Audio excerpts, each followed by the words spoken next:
KPM. Okay. Oh, what's this on the table? Oh, it's a poem. The Passionate Shepherd to His Love by Christopher Marlowe. Come live with me and be my love, and we will all the pleasures prove, that valleys, groves, hills and fields, woods or steepy mountain hills. Huh? What does this actually mean? I don't understand. I know it's in English, but what is the poet trying to say? Maybe I could ask, what does this Hi, mean? Sean. Oh, hi, Puan A. You look troubled. Yes, I found this poem on the table, The Passionate Shepherd to His Love. But I don't seem to understand what he's trying to say. Oh, no worries. This is a beautiful poem entitled The Passionate Shepherd to His Love, right? Yes. Okay, let's read to this poem together. Oh, all right. Let's do it. Let's do it.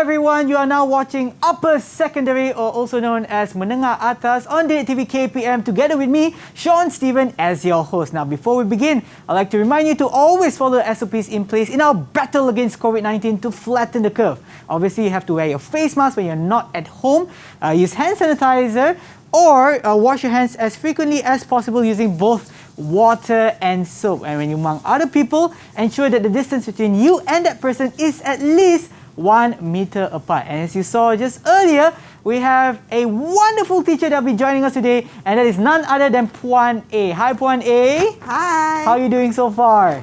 Good, good. All right. And also, before we begin, maybe you could also sanitize your hands. All right.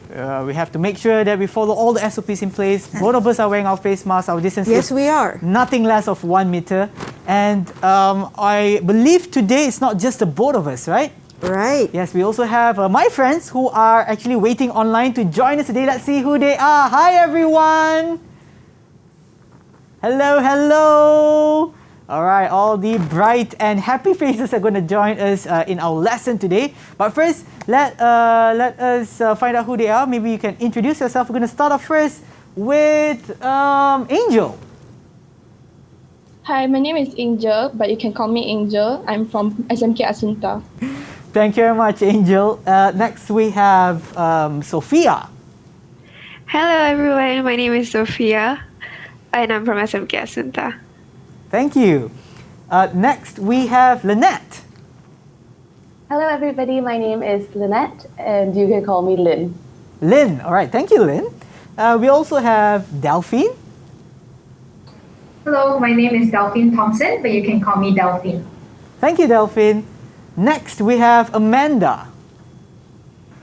Hi, my name is Amanda Dewey, but you can call me Amanda. I'm from SMK Asunta too. Thank you very much. And last but not least, we have Durga.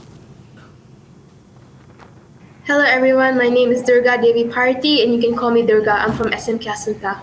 Thank you very much. And just in case for those of you who are watching at home, if you haven't heard the school yet, they are actually from SMK Asunta Petaling Jaya that's going to join us for our lesson today.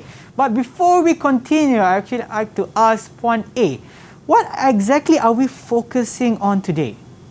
Okay, we want to look at that poem today, yes, titled The Passionate Shepherd to His Love, written by Christopher Marlowe, a famous poet who lived in the time of William Shakespeare, the great bard himself. All right. And then we'll look at certain elements, specifically the use of imagery that makes the language of the poem especially beautiful. I see. All right, Puan A, I also believe that you're going to show us something on the slides as well. Correct. So, for all you ladies and gentlemen out there preparing for your lessons today, this is a quick reminder regarding poetry in general.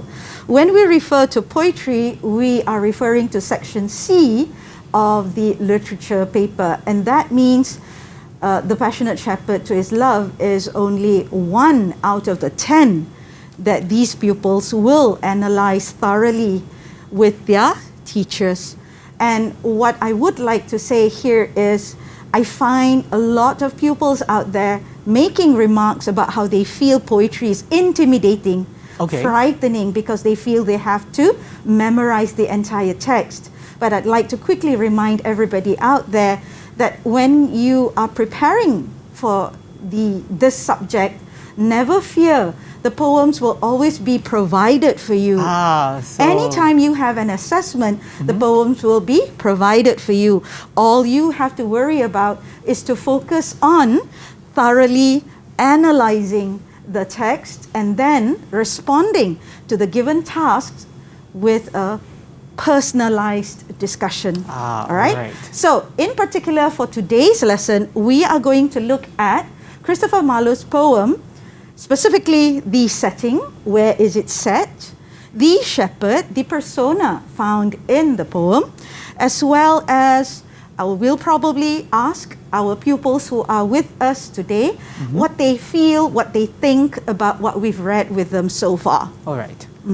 All right. So, and before we continue, we're going to take a short break and be back to you for Upper Secondary on Didik TV KPM. Didik TV KPM. Didik TV KPM. And we are back for Upper Secondary on Didik TV KPM together, me, Sean, Steven, and also Puan A for our subject for today, which is English literature. We'll be focusing on this poem or poetry, The Passionate Shepherd to His Love by Christopher Marlowe. All right, so let's begin our lesson. All right. Over to you. Thank you. So, before we look at the poem, let's look at the man who wrote the text. We have here a little bit of information regarding Christopher Marlowe, and it says here he was born in 1564, the same year that William Shakespeare was born. I see. Okay. It is interesting to note that Christopher Marlowe lived during the time of William Shakespeare and, in actual fact, was considered a great influence on William Shakespeare's works. Also, if you remember reading through about the man, he, in his own right, received recognition through many of his works, celebrated in his own right. Unfortunately, Sean, sadly, in 1593, Christopher Marlowe died at the young age of 29. Oh no. That's just a little bit about the poem. Now, moving on to the poem. Written in the 1590s, what we have here is the passionate shepherd. Yes. All right, who is addressing his lady love in an effort to persuade and woo her to join him and live with him in the countryside. Okay. In the poem, you will find that he declares his affection, declares his love for her in hopes that she will reciprocate positively. And we will read till the end, try to figure out whether she will eventually do so or not. All right. Okay. All right. So this is, for all of you out there, the passionate shepherd to his love. It is, as you can see, if you're taking a look at the physical layout of the text, made up of 6 stanzas. All right. All right. It begins with that first line, "Come live with me and be my love."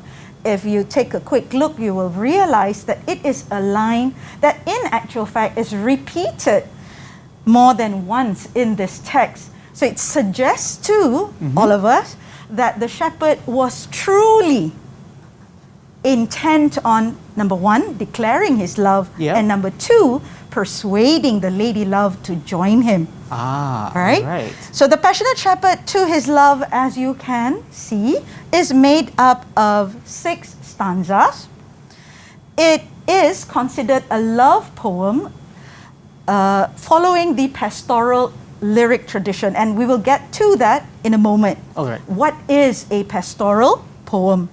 You can see that the poem itself overall has a rhyme scheme of AABB, a total number of 24 lines. Okay. And you can also see that overall, as you read the poem out loud, there is relatively a relaxed and playful tone. Okay. All right? So, some of you out there might be wondering, what did Puan A just say? Seems like she mentioned a pastoral poem. Yes, what's that right? exactly? A pastoral poem would have these elements. What's recognized as a pastoral poem written during that time would be a poem that has the shepherd as its main character or persona. Okay. Many descriptions of nature, a lot of music and dance, a lot of happy and sincere emotions. Pretty much a feel-good poem. Okay. Right? A feel-good poem with the shepherd as the persona. However, a lot of scholars will also point out that a pastoral poem, although it sounds ideal, although it sounds perfect, it is unrealistic in a sense. Okay. Let's see if you agree All right. when we read through the poem. Right. Here we have, ladies and gentlemen, the first 3 stanzas of the poem. Now, you have their poems 1 and 2, and what I'm hoping to do is to get one of the pupils there to help me read out, recite the first 2 stanzas, and answer some of my questions. Would that be all right? Lynette, would you do me a favor and read out stanzas 1 and 2? Okay. Come live with me and be my love, and we will all the pleasures prove, that hills and valleys, days and fields, and all the craggy mountain yields. There we will sit upon the rocks, and see the shepherds feed their flocks, by shallow rivers to whose falls melodious birds sing margin. All right, thank you. Yeah. Wow. All right. Okay, yeah. She said it. All Thank you right. so much. Yes. Upon reciting that poem, I'm sure some of you will be able to answer my question. Where does this passionate shepherd live? Can Delphine maybe answer? Where does the passionate shepherd live? I would say somewhere in the countryside. Okay, Because, when you say countryside, where is the textual evidence? How did you get to that answer? Well, we see words like hills and valleys, dales and fields, and the craggy mountains. So that would indicate that it's definitely not in the city, but more of the countryside. Very good. Now, next question. As we move on to the second stanza, maybe you find other examples of setting to show to us this is where he lives. We have shallow rivers, We have shallow rivers. and we can see shepherds feeding their flocks as well. Very good. Now, I would like to ask Delphine, since if you don't know, she's a beautiful singer. Oh, Right, okay, very okay. talented. Yeah. Now, did you notice that in stanza 2, you also have auditory imagery, sound imagery? What sounds good here in stanza 2? We have melodious birds singing. Melodious birds singing, madrigals, right? I'm sure some of you will be asking, what in the world is a madrigal? Very good question. All right, indeed. and a Yes. madrigal, in actual fact, is a vocal performance unaccompanied by instruments. Ah, okay. Something So like, you have there yeah. Delphine's answer, not only the visual imagery, but the auditory imagery or sound imagery that indicates to us this is where the shepherd lives. Ah. This is the countryside where he lives, and these are the attractions of living in the countryside. Okay. All right. Now, you will notice there, setting has been conveyed using visual imagery. And that means imagery that pertains to our sense of sight. What can we visualize? Yeah. What can we imagine seeing? So the shepherd begins by saying, "Come, live with me and be my love. And these are all awaiting you." Okay. The countryside is gorgeous. Look at the scenery. Look at the landscape. And he says to his beloved, "We will sit upon the rocks and we will enjoy watching the shepherds feed their flocks." And the sound imagery also attractive. The gurgling water of the waterfalls, the birds singing. Now maybe the audience will be imagining sitting with the handsome shepherd on the rocks, living with him in the countryside. Now, let's take a look at stanza 3, moving on. "And I will make thee beds of roses with 1,000 fragrant posies, a cap of flowers and a kirtle embroidered all with leaves of myrtle." I wonder if I could ask again about the imagery found in this stanza. Maybe Sophia, Arisa. The imagery found in the stanza is visual and sound imagery. Sound and visual imagery. Could you give me examples where you found the textual evidence? For the visual imagery, I would say sit upon the rocks and see the shepherds feed their flocks. All right, then now And we'll for- move on to stanza 3. With And the for posies. stanza 3, Uh-huh. for the visual and smell imagery, I would say the bed of roses and the fragrant posies. Right. Some of you may be wondering when Sophia Arisa mentioned the posies, and I have a posy right here. A posy is a small bouquet of flowers. Okay. And so the shepherd says in this stanza, "I will make thee beds of roses. Wow. And I will give you 1,000 fragrant posies. Every day, I swear, I'll give you 1,000 of these." All right? Ooh, all And then right. what can happen is you can wear a cap of flowers. All right? Even wear a kirtle embroidered with leaves of myrtle. Okay, I think most of you would have already guessed or come to this conclusion. This really is a floral stanza. Oh, yes, There's it is. plenty of flowers that's being described here. All right? So, as Sophia mentioned earlier, the visual imagery there mentioned the beds of roses, and then the posies, these bouquets of flowers, and then the cap of flowers, also with the kirtle worn. I'm sure some of you are wondering, what is a kirtle? And a kirtle, back in those days, is your outer petticoat or gown. Okay. All right? Yeah. So you would have that outer petticoat or gown also with flowers and leaves wow. of myrtle. Yes. Why did you say wow? Because there's just an overload of flowers everywhere. There's Not a only on the load, outside, but also like the yes, outer correct. petticoat. So that's just an overload of flowers. I believe that he's promising towards his love. He is, as I'm sure you have noticed, in his efforts to confess his love for his lady friend. These are the flowers that I can give you every day.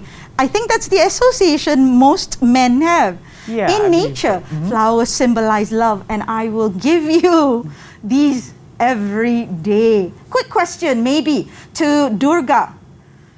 Quick question, if I could. Durga, if I promised you these flowers every day, 1,000 fragrant posies, what say you? Thank you. Thank you.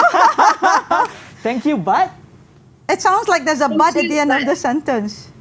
But I couldn't accept. Oh, she's not so keen. Okay, what about Amanda? Would Amanda say yes to 1,000 fragrant posies on a daily basis? This is what he's promising the lady love. I don't think so. oh no. Oh no, could I ask why? A cap of Well, there's, flowers and then 1,000 fragrant posies Don't most women love flowers? Well, I would want more than flowers. I see. okay, I okay. love that answer. Yeah. Because what will happen is later on, we will look at stanzas 4, 5, and 6. Yes. And we will see if Amanda likes the offer and the promises made by the shepherd. That's true. And I can't wait for that as well. We have just completed stanzas 1 to 3. Right after this, we're going to take a short break and we come back for stanzas 4 to 6. Don't go anywhere. This is Upper Secondary on Didik TV KPM. Didik TV KPM. Didik TV KPM. And we are back for Upper Secondary on Didik TV KPM for our subject for today, which is English literature. Our topic is poetry, The Passionate Shepherd to His Love by Christopher Marlowe. My name is not Sean the Shepherd, but Sean Stephen together with Puan A.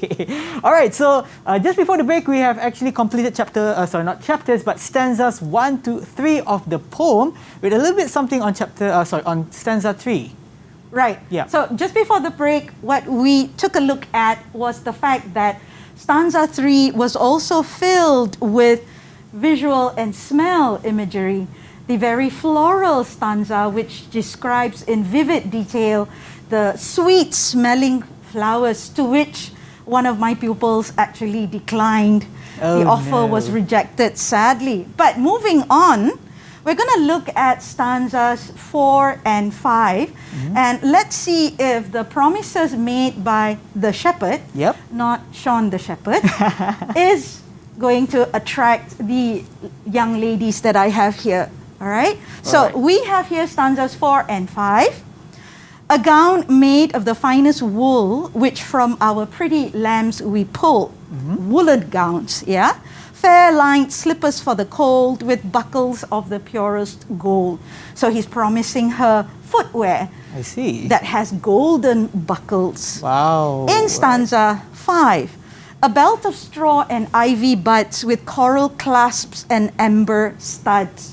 And this perhaps could be the most expensive pledge or promise that the shepherd makes. Yeah. Thinking about it, it might be a belt of straw, but it is accessorized, studded with coral and amber. And in those days, considered very much valuable because they were precious stones. Yes. And he says at the end of stanza 5, and if these pleasures may thee move, if you feel these are attractive offers that I am promising, pledging to you, come live with me and be my love. The same line that Used at the first we stanza, encountered right? as Yeah. we started reading this poem. So maybe we could go back to Miss Amanda DeWitt. Maybe we could find some way of convincing Amanda. All right, Amanda, let's take a look at the gown of wool and the slippers with these buckles of purest gold. All right, he says, in this stanza, this is what I promise you. Do you think he can fulfill those promises? I don't think so because it seems a little bit unrealistic. All right. Could you elaborate on why you feel this promise that he is making is unrealistic? Well, for starters, gold is pretty hard to find. So That's an interesting opinion. He's a shepherd. Yes, with Unless shepherd he's wages, a rich shepherd. right? That's an interesting opinion. Yeah. All right. But what about the woolen gown? Do you think he would be able to get that made, for her? I think he could. All right. Okay, so we are sort of persuading Amanda over there. Yeah. Maybe we could ask Angel the next question about the slippers with buckles of gold and a belt of straw. Same question that I asked Amanda, I shall now ask you. Do you feel the shepherd will be able to fulfill those promises, Angel? No, Uh-oh. Oh no. Why not? because it's at a countryside, so I don't think he'll be able to find glass slip to make his. You mean you feel coral and amber cannot be found? Yeah, at the countryside. At the countryside. Oh, she's got a different opinion. She feels that probably you can find the straw and ivy. Yeah. Those are indicative of Mother Nature. But what about the coral clasps and amber studs? So, these ladies here with me seem to say we are not convinced. Yes. But take a look, Angel, at the last two lines of stanza 5. Please, take a look at these last two lines. If these pleasures may thee move, has your heart been moved, Angel? Please say yes. Slightly. Oh, slightly. Okay. Okay. Oh, okay. Sean is delighted to hear that. All right, slightly. If these pleasures may thee move, come live with me and be my love. Will you say yes, Angel? No. Still not convinced. Still not convinced. It was one of them who said that flowers aren't enough, but now he's actually promising more than just flowers. Correct. So here is the essence of a pastoral poem. As you can see from stanza to stanza, you find that the promises made by the shepherd, Yep. they progress from nature, what's around him, to what he says, I will provide for you. Yes. And I think the ladies are cautious. The pupils that I have today, they're being careful because they are feeling, really? Can the shepherd truly provide all this? Because the promises the shepherd makes progressively become harder to achieve, harder to fulfill.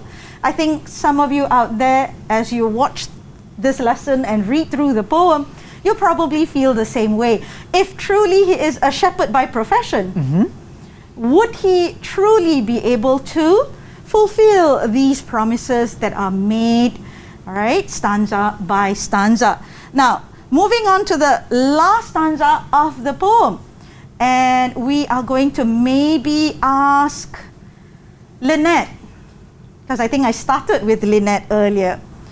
Miss Lynette Lopez, let's take a look at the last stanza, all right, where the persona declares to his beloved, the shepherd swains shall dance and sing for thy delight each May morning. He promises her that when the season comes, you will have no lack of entertainment. Wow. The other young shepherds will perform for you. Wonderful. All right, and he reiterates that same earlier idea. He says, if these delights thy mind may move, live with me and be my love. Lynette, would you like shepherds to perform for you? Please say Sure, yes. I'll take it. I'll take it. Great to try and persuade me. So Finally. I think he thought about every aspect about my life, nature-wise, clothing-wise, even my feet. He's thought about. So, I'll give him the benefit there. I'll take it. Wonderful answer. She says this is such a caring shepherd. Yes. He's taken care of my clothes. He's taken care of my feet. Yeah. She likes to mention that the shepherd takes care of his lady love's feet. Yep. Also, preparing entertainment for her. Why won't you say no?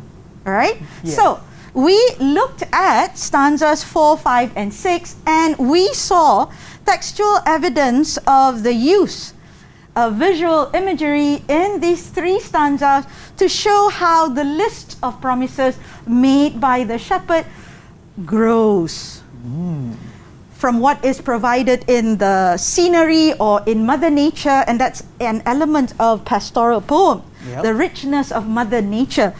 All right, so you've got there the gowns made of wool, you've got there the slippers with the buckles of gold, you've got there the coral clasp and amber studs, you even have the entertainment provided.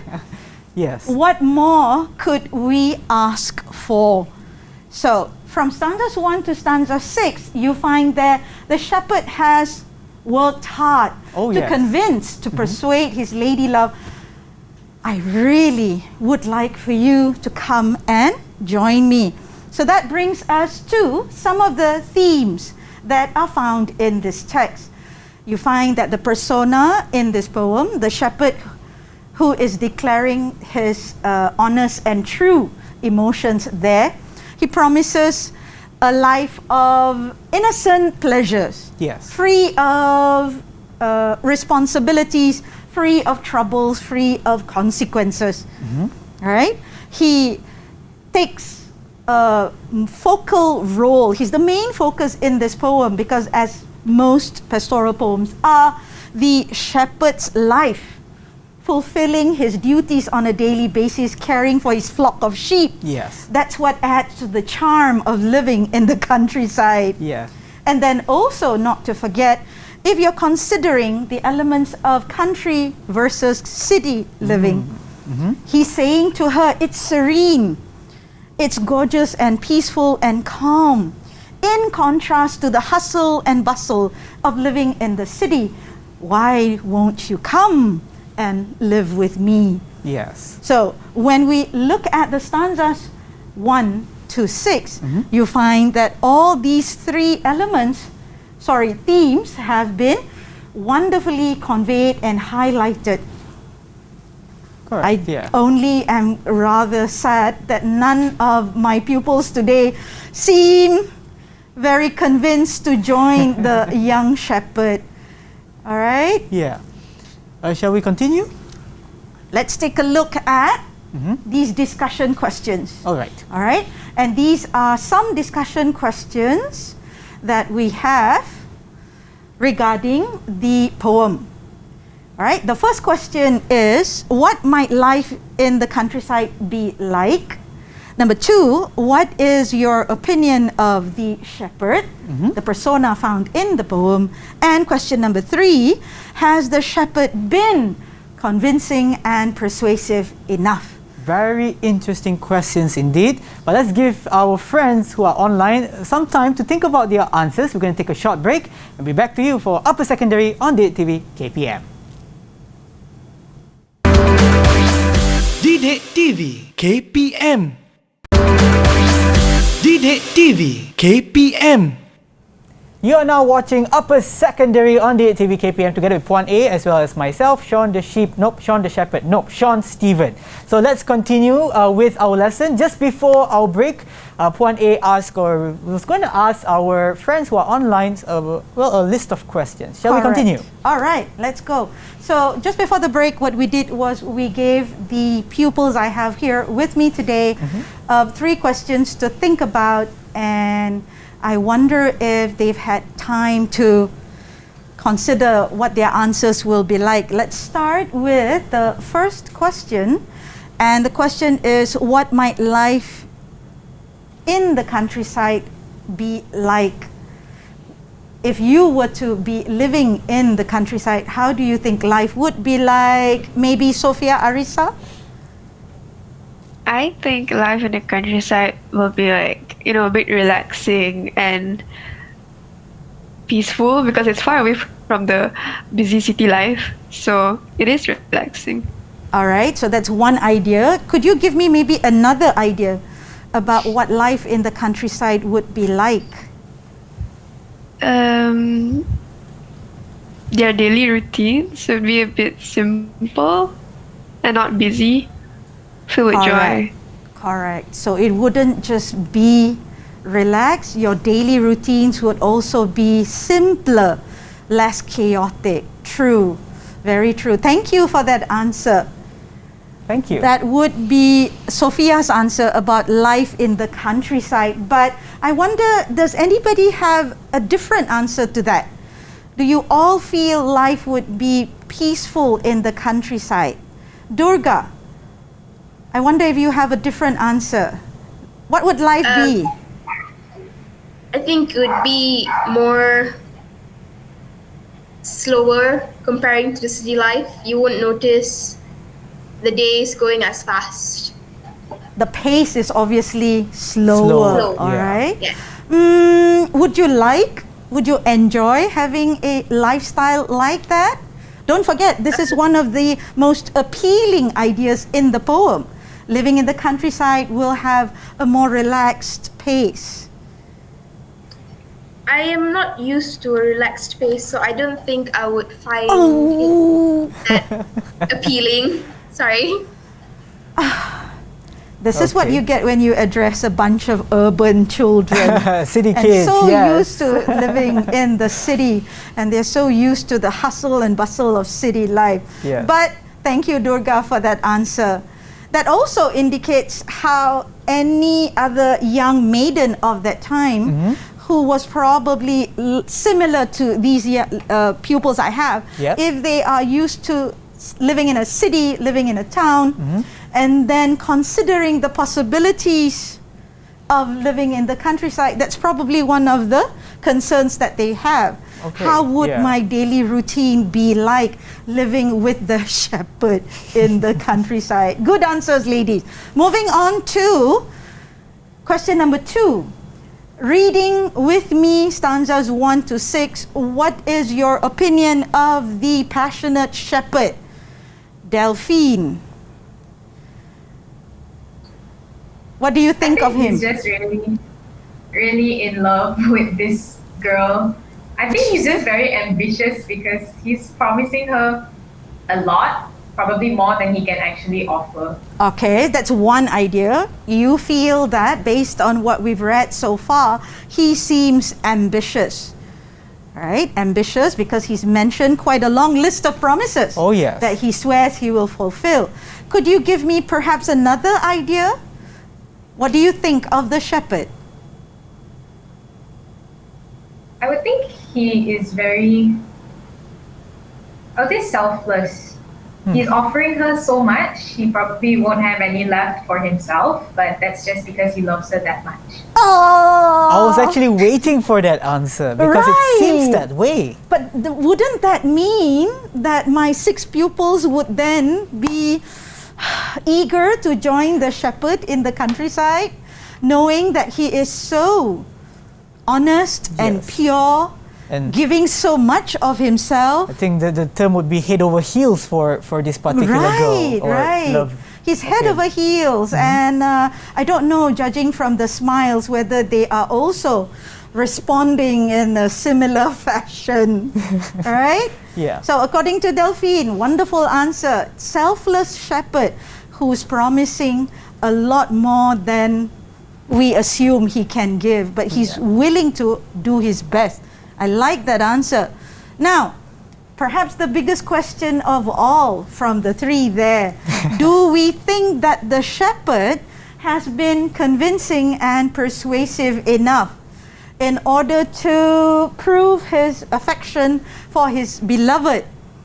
Has he been persuasive enough?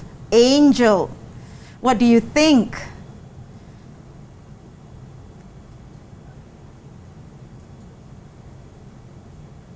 Hi, Angel. I think you have to unmute your mic. Oh. Okay. All right. I think he has given a list of promises that he can give, but I think she's not persuaded. She's not entirely convinced. Yeah. Okay. Okay. All right, Angel, I'm going to make it a little bit more difficult for you. Let's just imagine that you are the lady love and you are the one being pursued by the shepherd. According to what you've said, you have not been convinced. Yeah. Now, what shall we tell the shepherd? What more do you want? I accept his proposal because I'm an independent woman and I would rather do things on my own than follow him to the countryside and flock sheep and juggle and feed the flocks. There we So, go. Independent woman in the house. Independent woman. Don't need no man. She doesn't want to consider this proposal. Oh no, but I like that word. Yeah. The fact that this entire pastoral poem has been a declaration of affection. Yeah. It just tells us he's proposing, in other words. Yes. And she just responded by saying, no. No. No, thank you. Thank you. Next. All right, so Angel says, no, the shepherd has not been persuasive or convincing enough. Maybe we could get, who shall we call to Who haven't we answer? heard from? I think Lynette is giving such a big smile over there. But I'm not sure whether we should choose her or anyone else that we haven't given a chance to speak yet. But wait, Lynette is the one who said she was convinced earlier. Let's get someone else. Let's get someone else. Maybe Amanda? Yes, Amanda. Amanda, have you been thoroughly convinced? No, I haven't. Still not yet. Even though finding out that the shepherd may or may not be, may be selfless, or proving selflessness, giving himself everything in to the world. the beloved. Yes, he'll do everything for you. He'll stand in front of a spitting bullet for you. Maybe nothing like that, but yes. Still no, Amanda? Well, he promises a lot, but most of it is very materialistic, which is something I don't value. If it's really love, then the shepherd himself should be enough. None of the other things matter. Wow! What a powerful answer! What a powerful answer! Wow. It's not what you can give where you are looking at material promises, right? Wonderful answer, Amanda. Thank you.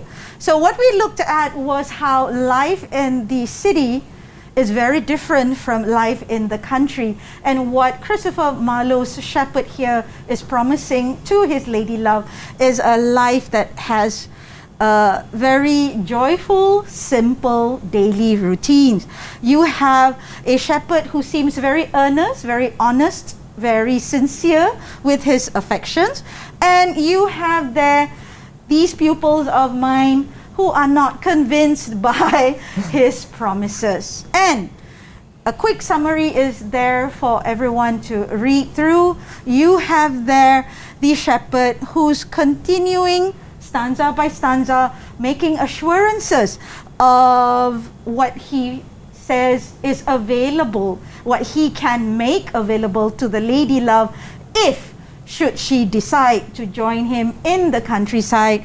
Unfortunately, we wonder if she will actually say yes. Yeah, because the setting is at that time, right? So our thinking may be different. Thank you so much again, Point A, for sharing the details and also description and also what this shepherd is trying to convey through his poem. And before we end, probably you could also give us a recap or a summary of today's lesson. All right, so what we were able to do today was we were able to look at how visual imagery was used to convey setting as found in the poem. We looked through descriptions of what the shepherd was like. Did we feel impressed by his promises? Yes. And also we were left thinking whether the lady love might eventually decide to join him or not. Yes, that's true. Right? And just in case if any of my friends who are online also watching this program right now, how are they able to further enhance their understanding, or are there any exercises that they can get from a certain place? Wonderful question.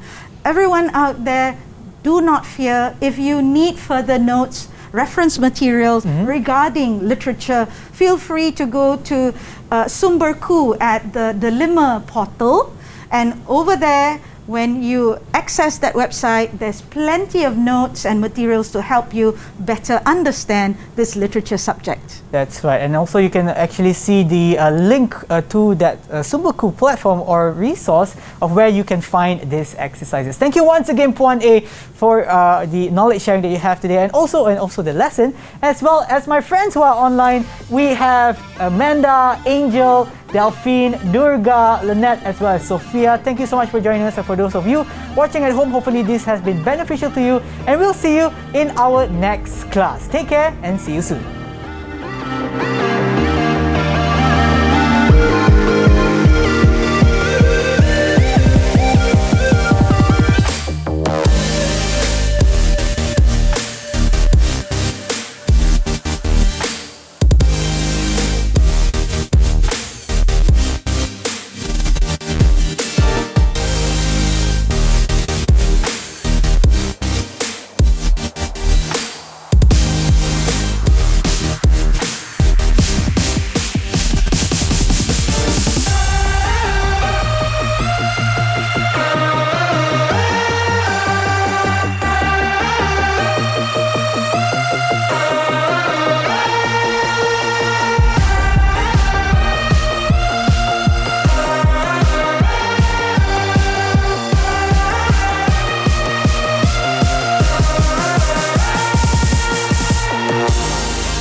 KPM.